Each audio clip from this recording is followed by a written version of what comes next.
Audio Jungle.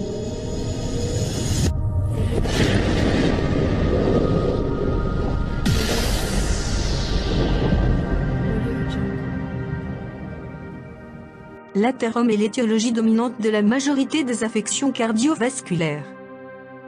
L'athérome débute dès l'enfance et son évolution est considérablement accélérée par les facteurs de risque cardiovasculaire. C'est un problème de santé publique majeur. Il faut savoir qu'un décès sur 3 en France est actuellement lié à une pathologie cardiovasculaire. Cependant, la mortalité cardiovasculaire diminue depuis 1970, mais au prix d'une augmentation de la morbidité.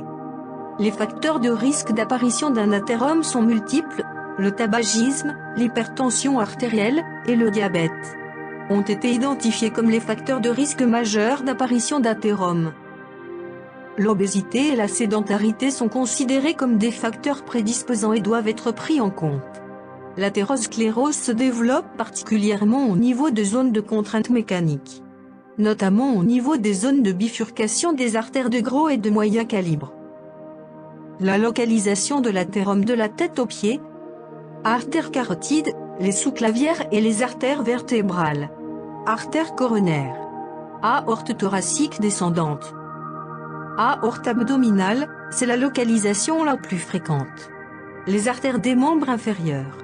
Ces athéromes sont responsables de l'apparition de multiples pathologies cardiovasculaires secondaires telles que les accidents vasculaires cérébraux, les cardiopathies ischémiques, les anévrismes, l'anévrisme de l'aorte abdominale, l'insuffisance rénale, la néphroangiosclérose, l'ischémie mésentérique, la maladie des emboles de cholestérol, l'artériopathie oblitérante des membres inférieurs, l'impuissance. Les mécanismes supposés de la maladie athéromateuse. Le premier mécanisme est la dysfonction endothéliale par l'entrée du LDL, cholestérol sanguin, dans la paroi artérielle. Le LDL cholestérol va alors être oxydé et devenir cytotoxique pour l'endothélium. Le deuxième mécanisme, l'endothélium lésé, va favoriser le recrutement de monocytes qui vont capter le LDL cholestérol oxydé et se transformer alors en macrophages puis en cellules spumeuses. Les macrophages vont alors d'une part entretenir au sein de la plaque une réaction inflammatoire et d'autre part sécréter des métalloprotéases qui peuvent être à l'origine de la rupture des plaques d'athérome. Le troisième mécanisme. Les cellules musculaires lisses migrent de la média vers l'intima, se multiplient, se sécrètent du collagène et de la matrice extracellulaire qui vont former la chape fibreuse de la plaque. Le quatrième mécanisme, le LDL cholestérol, va également s'accumuler dans le milieu extracellulaire puis se regrouper au sein d'un noyau lipidique. L'anatomopathologie. L'évolution de la maladie athéromateuse se fait en plusieurs étapes. Au stade précoce, la strie lipidique présente dès l'enfance, elle est constituée de cellules spumeuses. La plaque d'athérome est une lésion constituée, elle est faite de véritables nodules fibrinolipidiques situés dans l'intima et constitués de 2 parties. Un noyau lipidique qui contient les cellules spumeuses et des lipides extracellulaires, recouvrant un noyau central nécrotique détruisant la limitante élastique interne.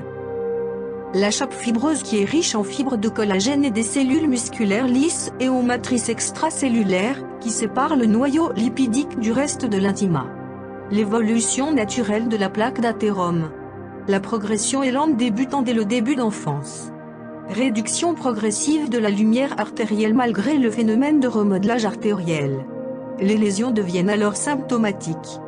Engorde d'effort, claudication intermittente, en général lorsque la sténose représente 50% de la lumière artérielle. En cas d'instabilité de la plaque avec rupture ou érosion, on observe des tableaux cliniques avec syndrome coronarien aigu pour les artères coronaires, ou une ischémie aux membres inférieurs ou aux accidents vasculaires cérébraux pour les artères des troncs supra-aortiques. La transformation d'une plaque simple en plaque compliquée est liée à des phénomènes inflammatoires locaux qui vont entraîner une thrombose aiguë à l'origine des symptômes, qui sont l'ulcération de la plaque. La rupture ou fissure de la plaque, c'est la principale cause de thrombose aiguë et donc de syndrome coronarien aigu. L'hémorragie intraplaque. Il existe certains facteurs prédisposant à ces complications. L'inflammation qui est à l'origine de la dysfonction endothéliale.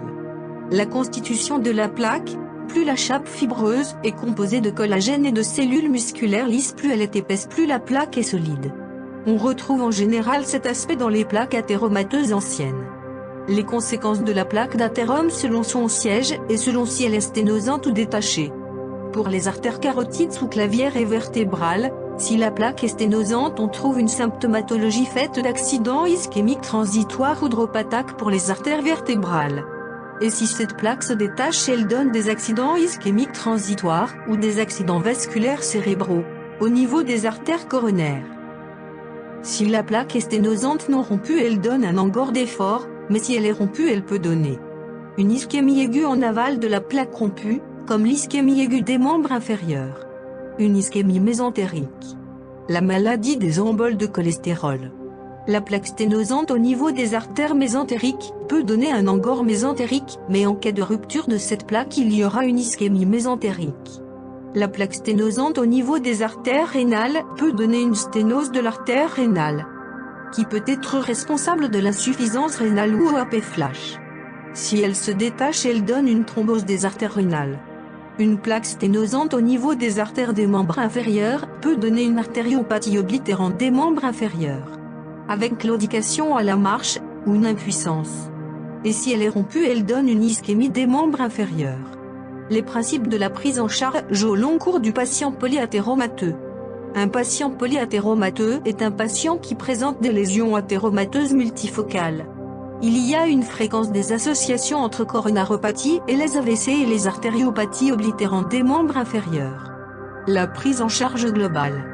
Tout patient athéromateux doit être pris en charge de manière globale et multidisciplinaire par un cardiologue, neurologue et chirurgien vasculaire.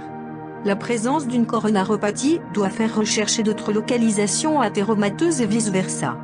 Cette recherche doit d'abord être clinique par l'interrogatoire à la recherche des symptômes et par l'examen clinique. L'examen clinique guide la prescription des examens paracliniques. L'écho-doppler des membres inférieurs et l'écho-doppler des troncs supra-aortiques seront réalisés en cas de point d'appel clinique, ainsi que la scintigraphie myocardique qui sera réalisée au moindre doute. Les symptômes cliniques à rechercher et les examens paracliniques à demander selon la localisation de la plaque d'athérome. Pour les artères carotides et sous-clavières et vertébrales, on recherche une flou visuelle, des paresthésies, aphasie, hémiplégie et on demande une TDM cérébrale à la recherche de séquelles d'AVC ou une écho-doppler des troncs supra-aortiques. Pour les artères coronaires, on recherche comme symptômes un souffle carotidien, un engorgé fort, une dyspnée, une bloc-pnée, et des antécédents d'infarctus. Et on demande un ECG systématiquement.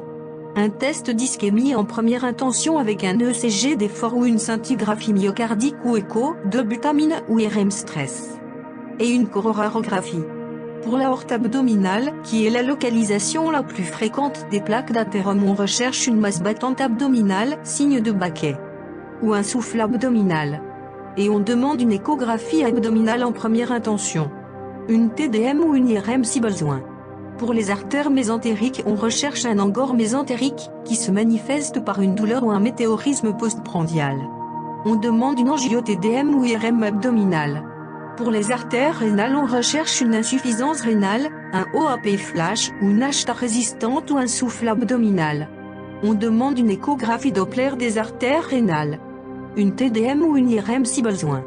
Et pour les artères des membres inférieurs, on recherche une abolition des poux périphériques, une claudication intermittente à la marche, une impuissance ou trouble trophique. Et on demande une échographie Doppler des membres inférieurs en première intention. Ou une TDM ou une IRM si besoin. Le dépistage et le traitement des facteurs de risque doit être réalisé le plus tôt possible. Traitement d'HTA du diabète et des dysliptiques. Arrêt du tabac, correction du surpoids, activité physique régulière. Principaux traitements du patient polyvasculaire. L'aspirine, quelle que soit la localisation, d'une manière systématique. Les statines systématiquement en prévention secondaire, quelle que soit la localisation du phénomène athéromateux. Et elles sont à discuter en prévention primaire en fonction des facteurs de risque. Les inhibiteurs de l'enzyme de conversion et les antagonistes des récepteurs de l'angiotensine 2 sont les plus utilisés chez le patient polyvasculaire. Merci pour votre attention. Si vous trouvez cette vidéo intéressante, aimez-la. Ça nous encourage à partager chaque jour une fiche flash d'une pathologie courante. N'oubliez pas d'abonner à la chaîne YouTube. À bientôt.